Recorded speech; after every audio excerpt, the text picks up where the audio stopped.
Being updated sa balita at mapasaya ang inyong araw, i-scan ang inyong mga Digibox at hanapin ang Highland TV.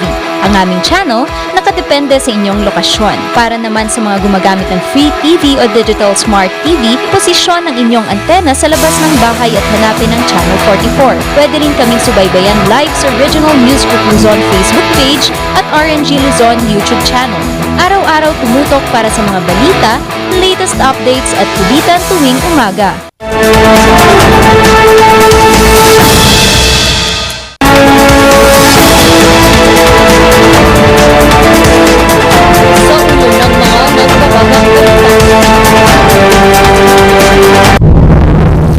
Bahay na sunog sa Baguio City.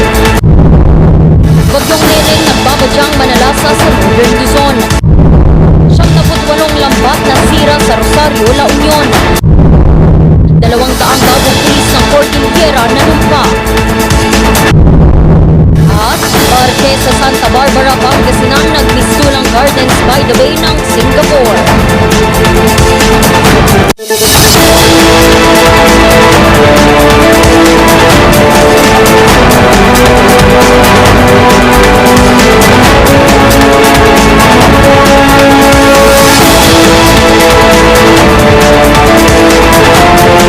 Mula sa Highland TV News Center Baguio, ito ang Luzon Headlines.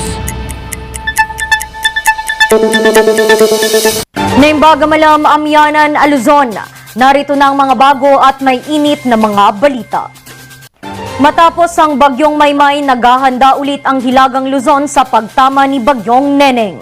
Magbabalita Sofia Pagaduan.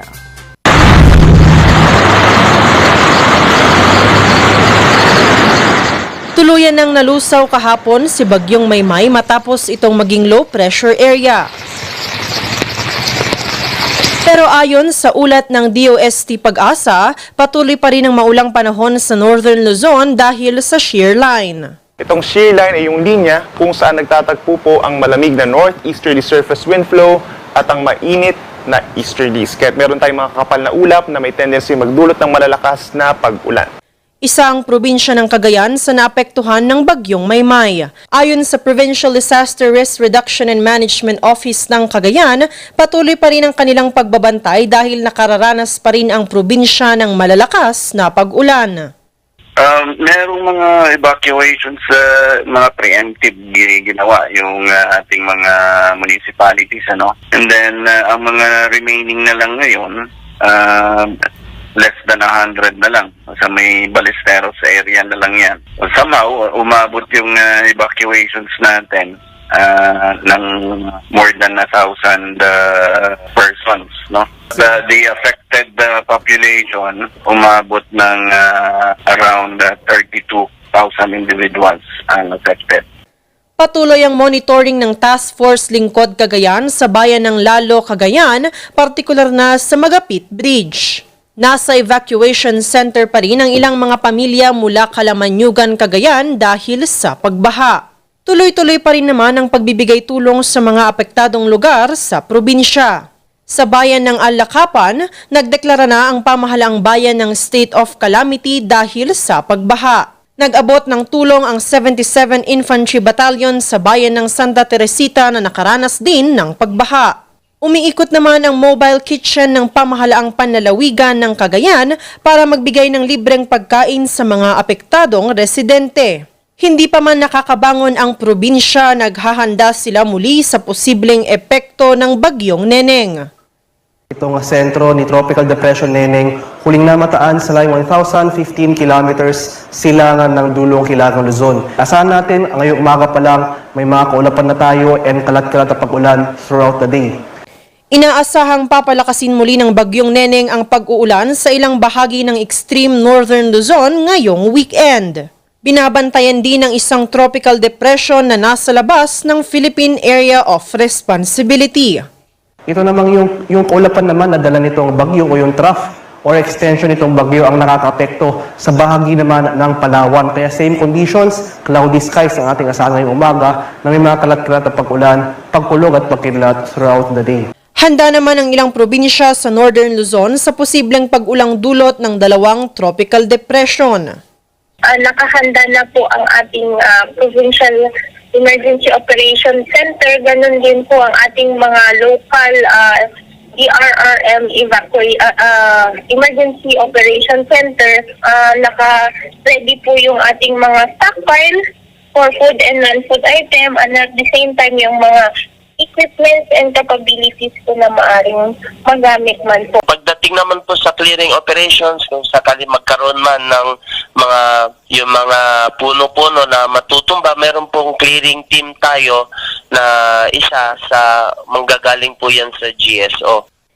Itinaas na ang gale warning sa mga baybayin ng Region 1, Batanes, Babuyan Islands, Cagayan at Isabela. Asahan umano na tataas ang wind signal hanggang signal number 2 sa ilang lugar sa mga susunod na oras dahil sa posibleng maging tropical storm ang Bagyong Neneng. Ang Bagyong Neneng ang ikalawang bagyo sa bansa ngayong Oktubre. Sofia Pagaduan para sa Luzon Headlines. Buong pusong tinanggap ng Police Regional Office Cordillera ang 200 bagong mga pulis sa rehiyon. Kanilang mga magulang, labis ang kasiyahan. Narito ang kwento.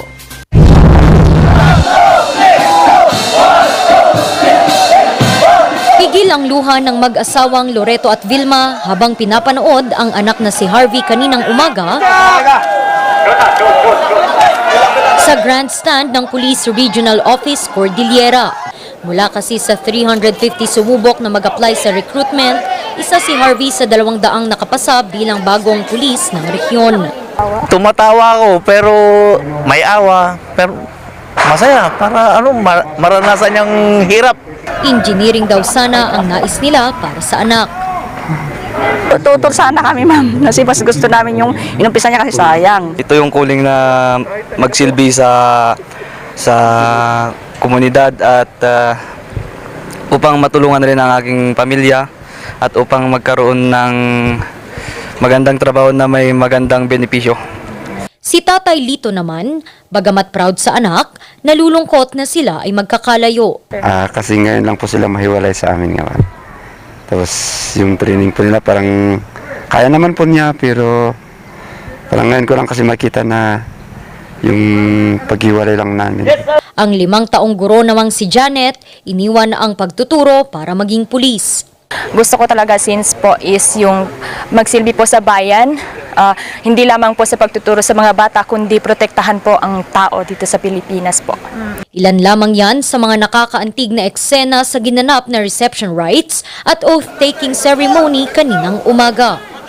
Unang-una, congratulations sa class nila, sa parents nila, families nila for letting their child or son and daughters to join the organization. It's a noble profession. Alam natin na maganda yung benefits nila, kinabukasan ng anak nila. Pero simula pa lamang daw ito ng kanilang mga sakripisyo. 6 na buwan kasi silang sasabak sa mas matitindi pang mga trainings.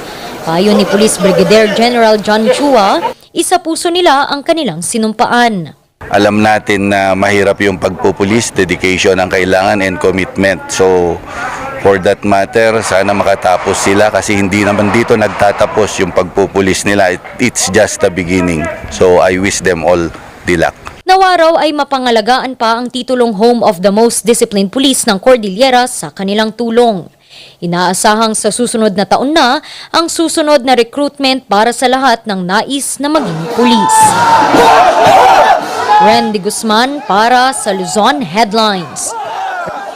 Umabot sa 78 lambat ng mga mangingisda ang nasira sa Rosario, La Union.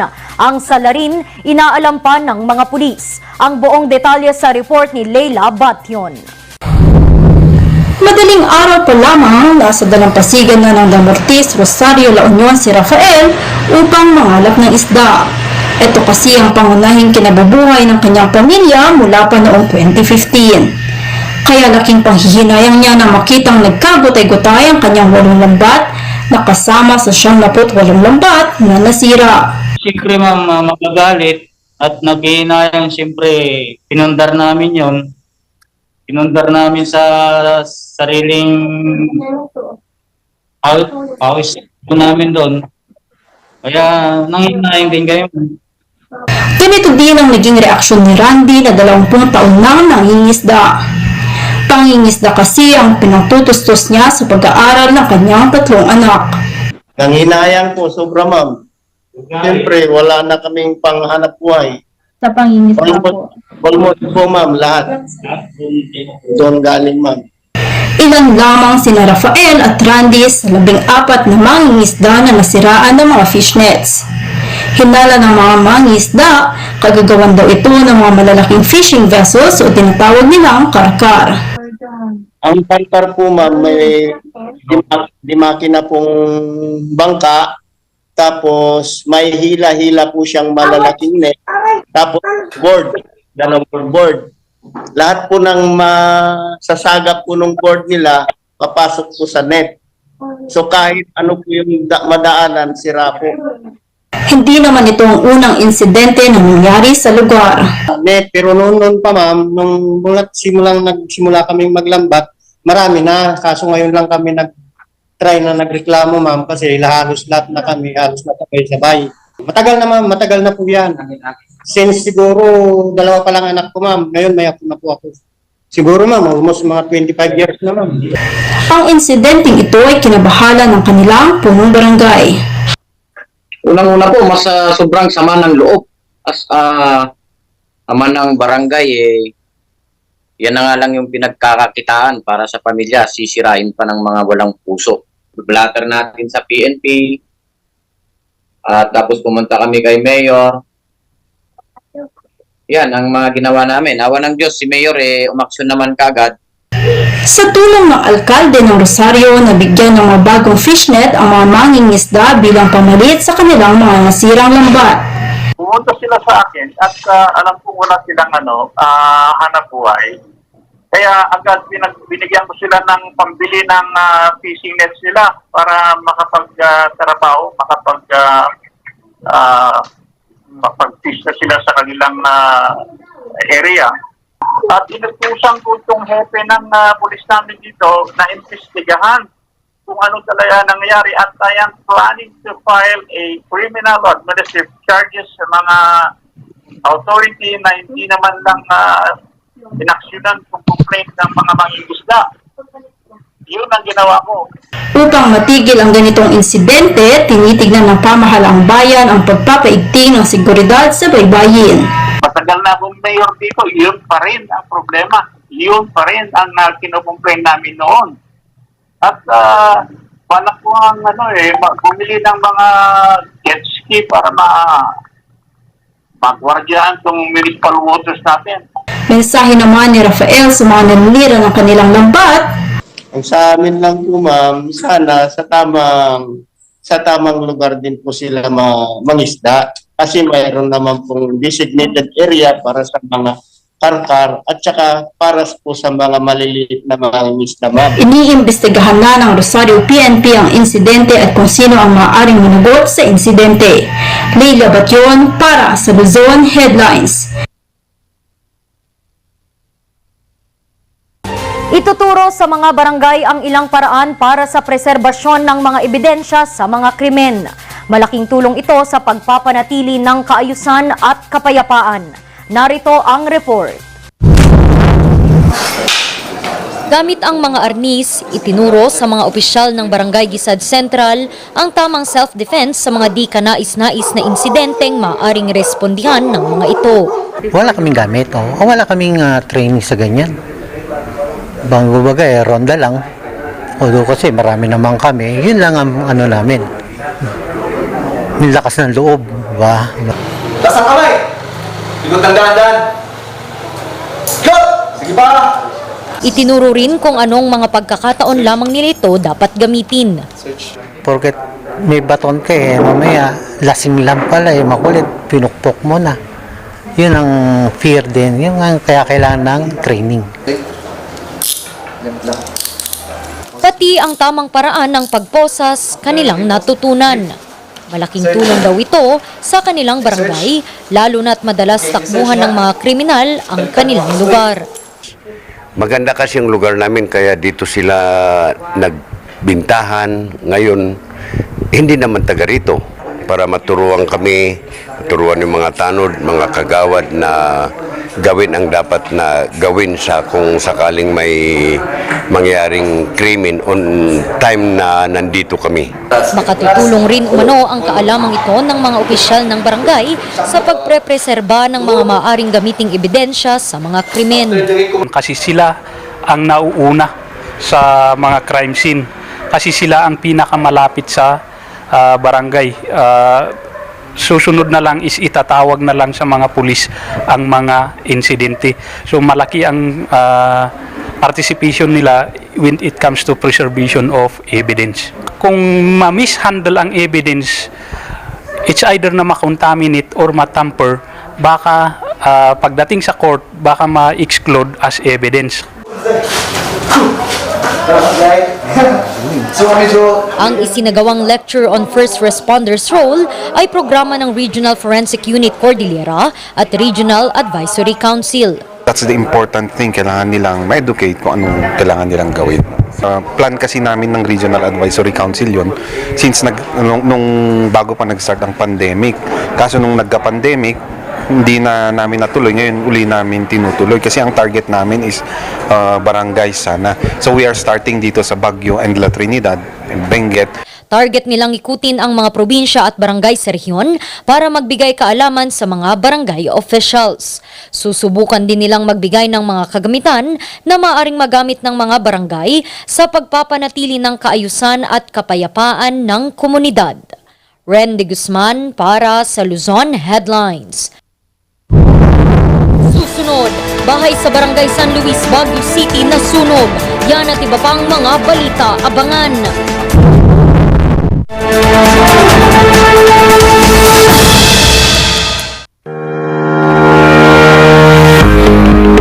Baguio Country Club, the first and only 5-star mountain resort in the Philippines, is fully equipped and ready to welcome you back. The club has thoroughly worked on adapting to the new normal. The usage of any of the facilities and amenities of the club is governed with specific rules, regulations, and procedures in accordance to the medical, physical distancing, and disinfecting protocols. And as you return back here to your second home and make new memories with us, we assure you that at the Baguio Country Club, you do not have to worry because we can assure you that the club continuously puts great importance to the health, safety, and wellness of its members, guests, and employees. Coronavirus. Dahil dito, may mga bagay na hindi mo na magagawa. Ngunit, may katuwang ka. PDA or Pau de Arco Herbal Capsule na may antiviral quercetin at immunity booster. Mag-PDA or Pau de Arco Herbal Capsule araw-araw. Para iwas sakit, iwas virus. PDA. Proteksyon, depensa, alay sa kalusugan. PDA or Pau de Arco Herbal Capsule is available in all leading drugstores nationwide. Another quality product of Aldrich Corporation. Yes!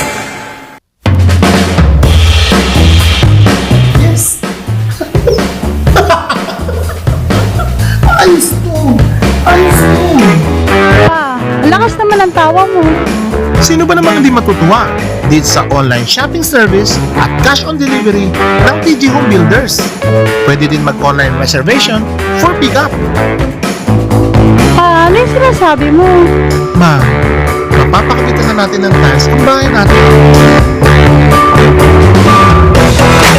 Baka naman pwede mo isabay yung bubong ng bahay natin. Para sa quality construction materials, mag-TG Home Builders. Main warehouse and showroom at number 75 Ferguson Road, Gisad, Baguio City. Bukakan Branch at number 73 Bukakan Road, Baguio City. Marcos Branch at KM3 Marcos Highway, Baguio City. Sales Office Branch at number 221 Atab Marcos Highway, Baguio City. La Trinidad Branch at KM6 Batag, La Trinidad. And Urdaneta Branch at MacArthur Highway, Urdaneta City. TG Home Builders. We turn houses into homes. Bulok, maliliit at hindi ba malusog ang inyong mga halaman? Omega Green ang kasagutan. Ihalo lang ang 2 kutsara nito sa isang maliit na container at kaunting tubig. Pagkatapos ay ihalo sa knapsack sprayer at pwede na itong ispray sa mga pananim. Meron itong nitrogen, phosphorus, magnesium, copper at zinc na tumutulong sa pagpapaganda at pagpapabilis ng tubo, pagpapanatili ng nutrisyon, mas malagong mga dahon at panlaban sa mga sakit ng mga halaman. Hindi rin ito nakasasama sa kapaligiran. Pwede rin ito sa kahit anong klase ng halaman, mapa highland crops o lowland crops. Omega Green by Encam Agri-Marketing, the ultimate friend of farmers.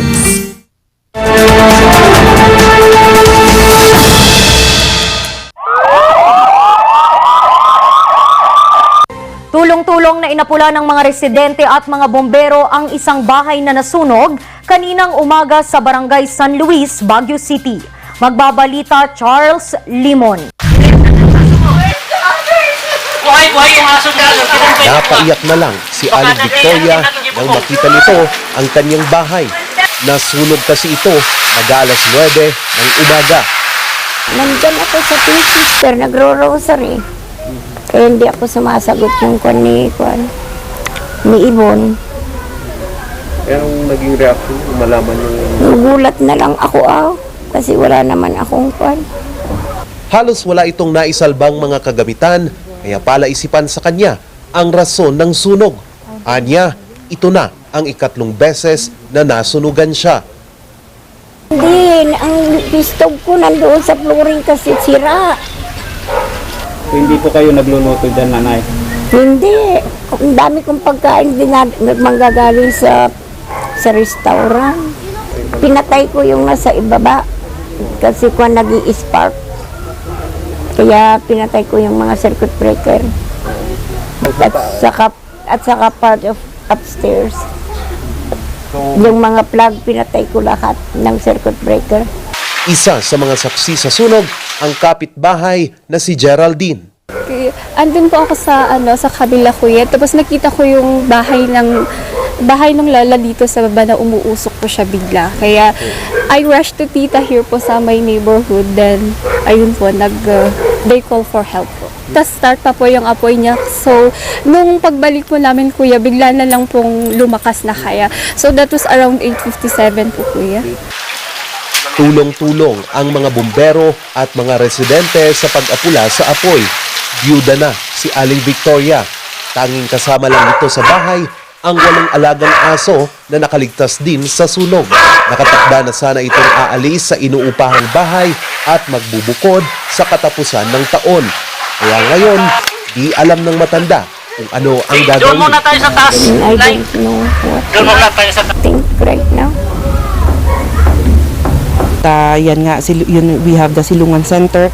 However, ayaw naman niyang mag-submit for temporary shelter. Mas gusto niya dito sa kapitbahay niya to look after her dogs.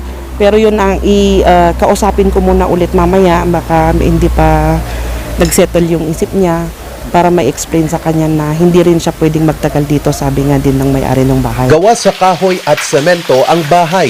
Aabot sa 1 milyong piso ang pinsala ng sunog at idineklara itong fire out alas 9:50 ng umaga. Iniimbestigahan pa ng Bureau of Fire Protection ang sanhi ng sunog. Wala namang nasaktan o namatay sa sunog. Charles Nicolimon para sa Luzon Headlines. Inilunsad ng Abra Police Provincial Office ang programang Kasimbayanan tungo sa kapayapaan sa Abra. Ang detalye sa report ni Charles Francisco. Tungkulin ng Philippine National Police ang pagtitiyak sa seguridad at kaligtasan ng mamamayan. Kaya ang Police Provincial Office ng Abra papaigtingin na programang Kasimbayanan ng PNP sa probinsya. Ang Kasimbayanan is the program of our Chief PNP, General Rodolfo Azarin Jr. Magsama-sama yung kapulisan, simbahan at mamamayan para sa isang mapayapa na komunidad. Ang una nitong tinitingnan is if we can engage stakeholders, especially the problematic communities with the community, the PNP and the church people, the lays. Ang kasambayanan o kapulisan, simbahan at pamayanan ay estratehiya ni PNP Chief Police General Rodolfo Azurin Jr. upang pigilan ang anumang krimen at pangalagaan ng kapayapaan ng komunidad. Revitalized in the sense that it was a program first initiated in Police Regional Office 1 by General Azurin when he was the Regional Director of Regional Office 1. Revitalized in the sense that pinaigting siya at ginawa ng nationwide siya. Dagdag pa niya, ito daw ay preventive measure ng PNP upang maiwasan ang antisocial activities ng mga kabataan, lalong-lalo na sa Abra. Kanya ding ipinaliwanag ang importansya ng kasimbayanan sa probinsya ng Abra. Napaka-importante po nito kasi sabi ko nga kanina, if the community or the barangay officials can see problematic families that will bear children who will become antisocials later on, doon pa lang sa estado na yon, dapat nang makausap siya ng ating kapulisan at saka simbahan ng mga lay people at saka ng community. Nakakuha din ng PNP Abra ng suporta mula sa iba't ibang sektor ng lipunan. Yung sector po na dumalo sa atin at that launching are the church people. In fact, it was personally graced by the bishop, the good bishop of Bangged, with other denominations from other churches. Inilunsad na din ang programa sa iba't ibang parte ng bansa. Nakikiisa din dito ang probinsya ng La Union, Pangasinan at Kalinga nito lamang nakaraang buwan. Inilahad ni Police Colonel Kula na isa ito sa mga programa ng PNP na kanilang pinaiigting. Katuwang din dito ang programa rin ng PNP na Police at Your Service na nakatutok sa pagbibigay serbisyo ng mga pulis sa komunidad. Charles Vergara para sa Luzon Headlines.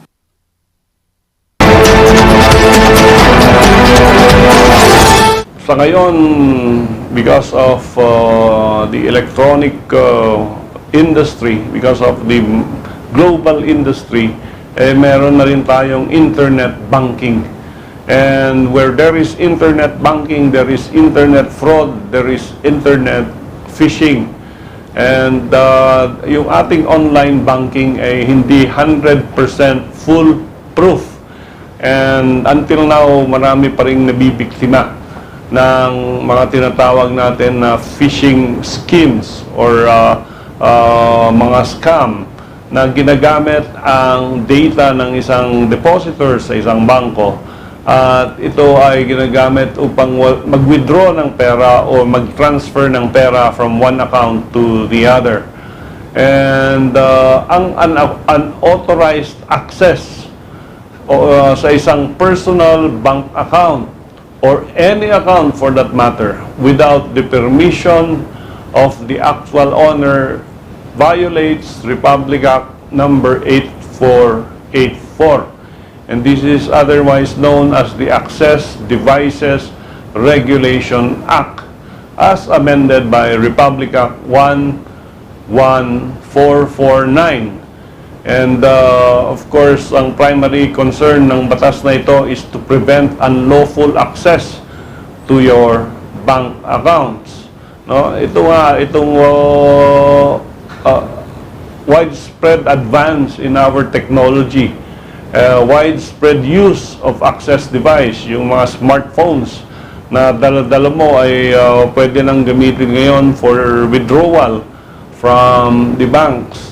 And Section 9 of this law says it is illegal to access with or without authority any online account, credit account, ATM account, debit card account, in a fraudulent manner regardless of whether it will result to monetary loss or not. So even an attempt, for example, to access an account at hindi ni-recognize yung password is already punishable under this law. And ang penalty nito, imprisonment of 6 years to 10 years and a fine of 500,000 pesos plus restitution of the value illegally obtained by the offender from the online account. No? Ito yung mga hacking, scheming, yung mga use of credit cards without the permission of the owners. Ang advice dito try to manage your own digital and financial well-being. Never allow your card to leave your site. Di ba? Parang wag mong ipahiram, wag mong iwanan, wag mong ilagay yung data mo sa cellphone at baka kung mawala, maka-access yung mga offenders ng batas na ito.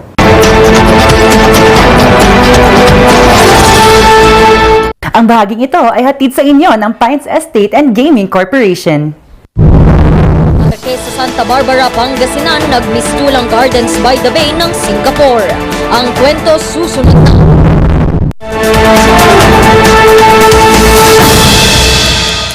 Ang maagang konsultasyon ay mahalaga sa pagpigsa ng sakit na dengue.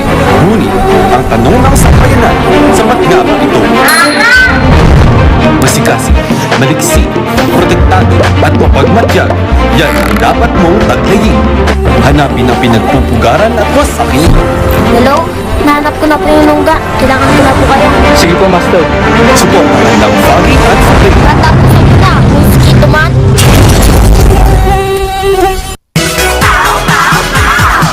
Paulinimen! Masakit ba ang likod, ang kasu-kasuan? Namimitig o masakit ang iyong kalamnan? May rayuma, arthritis o nahihilo?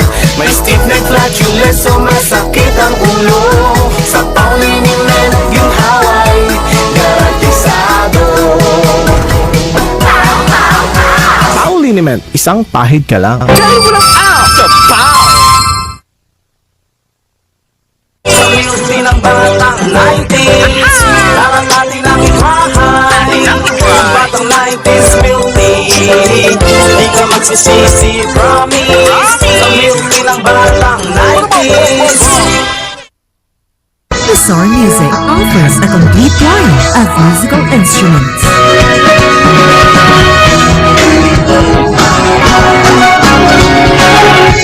Bizarre Music, Baguio's pioneer in online music and art lessons.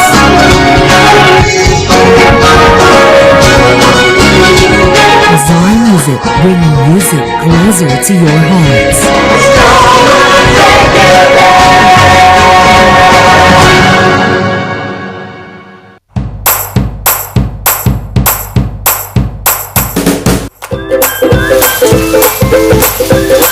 Best sellers that we have are the pork sisig, sizzling liempo, quarter leg, and then we have the sizzling beef pares as well.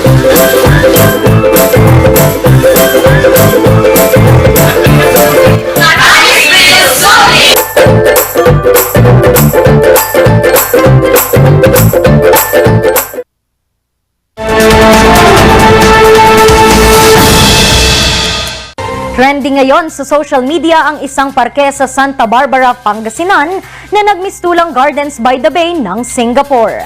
Pasyalan yan sa kwento ni Jobel Galapate. Gardens by the Bay ng Singapore? Nagkakamali ka dyan.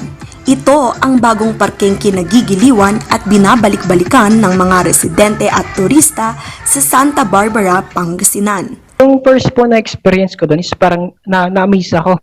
Kumbaga napawaw. Kasi noon kasi yung nakikita lang po natin kapag ganitong malapit na yung December is yung mga parol lang na nakasabit sa gilid-gilid. Pero ngayon mayroon na po siyang inspired by Singapore. Kasi nga po yung yung sa pakulo po nila doon na Gardens of the Bay na makikita mo lang siya sa Singapore. Pero ngayon nga po, pinunta na rin po dito sa may part po ng Santa Barbara Town Plaza. Ayon sa nagdisenyo ng plaza, ito raw ang paraan nila para iparamdam ang muling pagkabuhay ng bayan mula sa pandemya. Reason po kung bakit inagahan po natin yung ating decoration po sa ating public plaza. Unang-una po kasi medyo masyado na pong mahaba yung panahon na hindi po natin ganoon naramdaman yung Pasko dahil nga nasa kalagitnaan pa rin po tayo ng pandemic. Medyo malayo pa po ang ating araw ng Kapaskuhan, ay maramdaman na po ng ating mga kababayan yung simoy po ng Pasko. Magdadaos din sila sa pasyalan ng iba't ibang aktibidad. So sisimulan na po natin sa linggong ito ang pagkakaroon po ng pasini sa plaza. So ito po ang isa po sa pakaabangan po ng ating mga kababayan dahil libre na po na makakapanood po ng mga pelikula yung ating mga kababayan. And then, gaya nga po ng sabi po natin, aabangan din po nila yung ating giant Christmas tree. Ito po ay may taas po na 25 feet. Ang parke ay pinailawan noong 11 ng Oktubre at magtatagal ito hanggang sa pagtapos ngayong taon. Jubel Galapate para sa Luzon Headlines. At yan ang mga balitang nakalap ng Luzon Headlines ngayong araw. Muli, maraming salamat at magandang gabi sa ating lahat. Happy weekend!